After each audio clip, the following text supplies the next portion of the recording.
हमारे वस्त्र और आवास, आर क्लोथिंग एंड ड्वेलिंग। कठिन शब्दार्थ, इग्लू, ग्रीनलैंड में बर्फ का बना मकान। पसीना, गर्मी के मौसम में शरीर से बाहर निकलने वाला अपशिष्ट जल। सुरक्षा, रक्षा करना। बंगला, बड़ा पक्का मकान जिसमें सभी आधुनिक सुविधाएं होती हैं।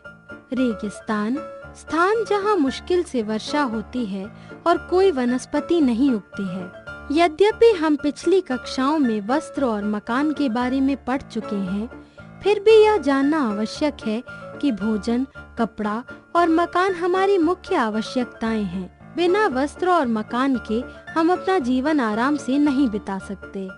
वस्त्र जो हम पहनते हैं, हम वस्त्र क्यों पहनते हैं?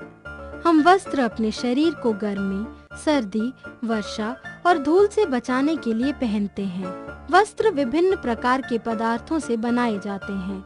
कुछ पदार्थ कपास, सिल्क, ऊन, नायलॉन आदि हैं। हम विभिन्न प्रकार के वस्त्र पहनते हैं। निम्न चित्रों के द्वारा हम सीख सकते हैं कि विभिन्न स्थितियों में हम कैसे वस्त्र पहनते हैं। यह ठंडा सर्दियों का मौसम है। गीता ने ऊनी गर्म स्वेटर पहना है। उसने गर्म टोपी भी पहन रखी है। विजय ने गर्म चमकीले दिन में सूती फ्रॉक पहनी है। सूती कपड़े गर्मियों में आरामदायक होते हैं। अत्यधिक वर्षा का दिन है। श्रीमान राजेश ने रेनकोट पहन रखा है। हम देख सकते हैं कि गर्म मौसम में हम सूती वस्त्र पहनते हैं। सूती वस्त्र पसीना सोख लेते हैं और हवा को पार होने देते हैं, इसलिए गर्मियों में वे हमारे शरीर को ठंडा रखते हैं। सर्दियों के मौसम में ठंड होती है, अतः हम अपने शरीर को गर्म रखना चाहते हैं। ऊनी कपड़े मोटे होते हैं और वे हमारे शरीर को गर्म रखते हैं। उनमें से ठंडी हवा नहीं जा सकती, इसलिए हम गर्म महसूस करते हैं। वर्षा के दिनों में हम रेनकोट पहनते हैं। रेनकोट हमारे वस्त्रों को वर्षा से बचाता है। ये सिंथेटिक पदार्थों जैसे प्लास्टिक आदि के बने होते हैं। इनमें वर्षा का पानी भीतर नहीं आ पाता। पहाड़ी क्षेत्रों जैसे शिमला और कश्मीर में रहने वाले लोग ऊनी कपड़े अपने शरीर को गर्म रखने के लिए पहनते हैं। मरुस्थल में रहने वाले लोग सूती कपड़े पहनते हैं। मैदानों में भी लोग गर्मी के मौसम में सूती और सर्दियों में गर्म कपड़े पहनते हैं। घर, शाम को जब हम घर जाते हैं तो हम खुशी महसूस करते हैं। यह संसार की सबसे उत्तम जगह लगती है। परंतु आदि मानव घर में नहीं रहता था, वह गुफा या बड़े पेड़ की टहनियों पर रहता था। बाद में मनुष्य ने पत्ते, कीचड़ और जानवर की खाल से झोपड़ी बनाई। आज यदि हम गाँव में जाते हैं तो वहाँ हम लोगों को झोपड़ी में रहते देख सकते हैं। बाढ़ और तूफान से ये आसानी से नष्ट हो सकती हैं। ये कच्चे घर होते हैं। बाद में मनुष्य ने ईंट, रेत, सीमेंट, लकड़ी और लोहे से मकान बनाया। ये घर झोपड़ी से मजबूत होते हैं। इन्हें पक्के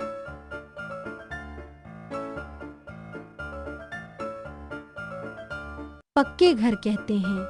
कुछ लोग बड़े घरों में रहते हैं। इन घरों में अनेक कमरे, लॉन, स्विमिंग पूल इत्यादि होते हैं।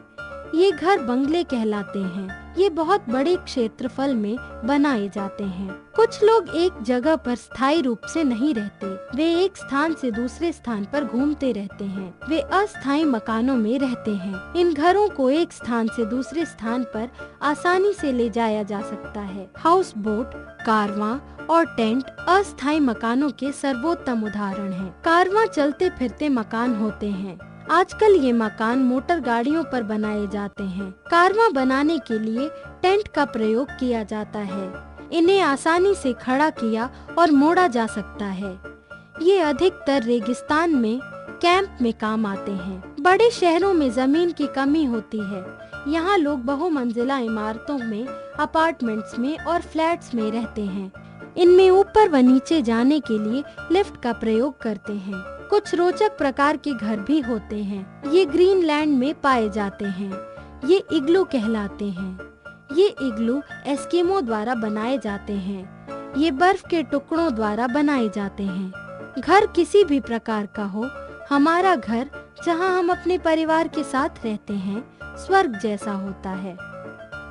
स्मरणीय तथ्य, हम गर्मी, सर्दी और धूल से बचने के लिए वस्त्र पहनते हैं।